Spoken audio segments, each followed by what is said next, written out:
जय हिंद दोस्तों। आइए आज आप सबको बताते हैं संज्ञा। संज्ञा क्या होता है, संज्ञा के कितने प्रकार होता है, ये सब आपको सब्जेक्टिव नहीं। क्या आपको पता है बिहार बोर्ड क्लास 10th या फिर 12th या फिर कोई कम्पिटिटिव एग्ज़ाम में कभी पूछा जाता है संज्ञा क्या है, संज्ञा का कितने प्रकार, ये पूछा जाता है। लेकिन उसका प्रकार अगर जो देखेंगे तो परिभाषा कहीं नहीं पूछा जाता, हर जगह पूछा जाता है, तो ऑब्जेक्टिव क्वेश्चन पूछा जाता है। ठीक ना। तो देखिए आज आपको बताएंगे ये सारा एग्जाम्पल और इसी में से बिहार बोर्ड पूछा जाता है। ठीक है ना। तो देखिए यहाँ पे लिखा हुआ, सबसे पहले लिखे है संज्ञा। तो संज्ञा किसे कहते हैं, तो किसी वस्तु, व्यक्ति, स्थान या नाम के भाव को संज्ञा कहते हैं। संज्ञा के कितने प्रकार होता है, संज्ञा के 5 प्रकार होता है। पहला होता है जातिवाचक संज्ञा, दूसरा होता है व्यक्तिवाचक संज्ञा, तीसरा होता है भाववाचक संज्ञा, 4 नंबर में समूहवाचक संज्ञा और 5वां होता है द्रव्यवाचक संज्ञा। ठीक ना।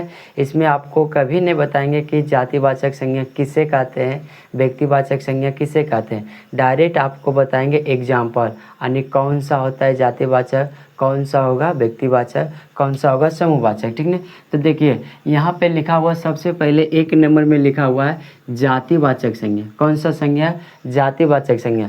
तो वैसा संज्ञा जो जाति भर का बोध कराता है। ठीक ना, ऐसे याद रखना है, वैसा संज्ञा जो जाति भर का बोध कराता है उसी को कहा जाता है जातिवाचक संज्ञा। देखिए यहाँ पे गाय, क्या किसी खास का नाम दिखा रहा है गाय, बहुत सारा जानवर होता है गाय में आता है। ठीक है। तो यहाँ पे देखिए फिर फल, फल क्या एक किसी फल का नाम बता रहा है कि किसी खास का दिखा रहा है, इसमें नहीं, इसमें जाति भर का हमेशा दिखाता है। ठीक है। उसके बाद आता है फूल। ठीक है। फिर देखिए पहाड़ या पर्वत, पहाड़ या पर्वत, ये सारा दिखा रहा है जाति भर का। ठीक है। एकाहरी से देखेंगे लास्ट तक तो सब आपको 5 में पाँचों समझ में आ जाएगा। ठीक है। उसके बाद लिखा हुआ है नदी, फिर यहाँ देखिए मनुष्य। ठीक है ना। उसके बाद यहाँ लिखा हुआ है लड़का, यहाँ देखिए लड़की, ये सब क्या है, ये सब आ जाता है जातिवाचक संज्ञा में। उसी में अगर जो देखा जाए व्यक्तिवाचक संज्ञा में, तो देखिए यहाँ लिखा हुआ है सेब, किसी एक फल का नाम दिखा रहा है, किसी एक फल का नाम दिखा रहा है, वो हो गया सेब। और यहाँ पे देखिए लिखा हुआ था फल, तो फल क्या होता है जातिवाचक, लेकिन उसी में पूछ दे सेब, नींबू, ये सब क्या हो जाता है व्यक्तिवाचक में आता है। ठीक है। देखिए यहाँ पे कमल लिखा हुआ, क्या लिखा हुआ है कमल, तो ये क्या होता है किसी एक फूल का नाम दिखा रहा है। यानी इसका परिभाषा अगर जो आप लिखिएगा तो लिख सकते हैं वैसा संज्ञा जो किसी खास व्यक्ति या किसी खास वस्तु का नाम दिखाता है, उसी को कहा जाता है व्यक्तिवाचक। ठीक है।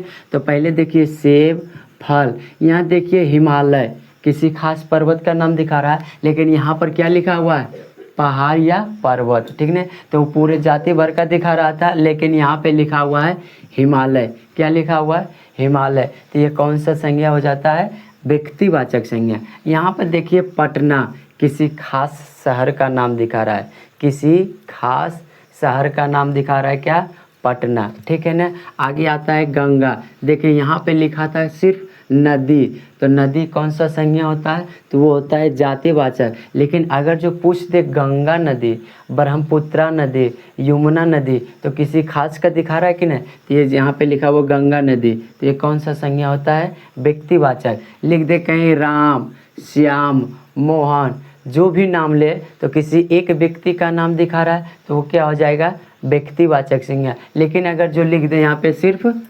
मनुष्य, तो किसी का नाम होता है मनुष्य, पूरे भर का बोध दिखा रहा है, तो उसको क्या बोलते हैं जातिवाचक मनुष्य। और उसी में अगर जो राम, श्याम, मोहन ये सब आ जाएगा, सीता, गीता, ये सब क्या आ जाएगा व्यक्तिवाचक। आप ये दोनों में कन्फ्यूजन नहीं होना चाहिए। आगे आता है भाववाचक संज्ञा। क्या चीज़, भाववाचक संज्ञा, किसी भाव को दर्शाता है। जैसे देखिए बुढ़ापा, क्या आपको पता चलता है उसमें क्या किसी खास का दिखा रहा है, ये तो सभी में आता है, तो ये क्या दिखाता है भाववाचक संज्ञा दिखाता है। ठीक है बुढ़ापा। जैसे सच्चाई, क्या है सच्चाई, यहाँ देखिए ईमानदारी लिखा हुआ है, ईमानदारी कौन सा व्यक्ति का गुण को दिखा रहा है, क्या दिखा रहा है गुण। अगर जो कोई व्यक्ति चोर है उसको चोर बोलिएगा तो वो भी गुस्सा हो जाता है, लेकिन ईमानदार बोल दीजिए उसको तो वो भी खुश रहेगा। ठीक है ना। तो देखिए यहाँ लिखा हुआ ईमानदारी, क्या लिखा हुआ ईमानदारी। फिर आ जाता है मिठास, चौड़ाई, ये सब क्या होता है, भाववाचक संज्ञा में आता है, ठीक है। अगला आता है 4 नंबर में, 4 नंबर में आता है समूहवाचक संज्ञा। समूहवाचक संज्ञा यानी इसका नाम से ही पता चल रहा है कि समूहवाचक संज्ञा, जो चीज़ समूह में रहता है, ठीक है ना। देखिए सेना, किसी सेना को युद्ध में भी जाते हैं तो कहीं पर भी देखें कि अकेला जाएगा, नहीं, हमेशा चलता है तो समूह में चलता है। 10 रहे 12 रहे जितना भी रहता है हमेशा समूह में रहता है, ठीक ना। अगला देखिए सभा, क्या चीज़ यानी कोई भी चीज़ का सभा लगता है तो उसमें क्या एक दूगो रहता है, नहीं, उसमें बहुत सारा रहता है, ठीक ना। अगला आ जाता है गुच्छा, कोई भी चीज़ का ले लीजिए गुच्छा, उसमें एक और रहेगा तो उसको गुच्छा नहीं बोलेंगे, बहुत सारा रहता है उसी को गुच्छा बोला जाता है। जैसे दर्जन, तो एक दर्जन में कितना रहता है, 12 गो रहता है, ठीक ना। इसी में अगर जो ले लिया जाए मेला, क्या चीज़, मेला, तो क्या एक व्यक्ति जहाँ खड़ा है वहाँ पे क्या बोलेंगे मेला लगा हुआ है, नहीं, बल्कि एक से अधिक बहुत सारा व्यक्ति रहता है उसी को वहाँ बोला जाता है मेला लगा हुआ है, ठीक ना। तो ये सब क्या आता है समूहवाचक में।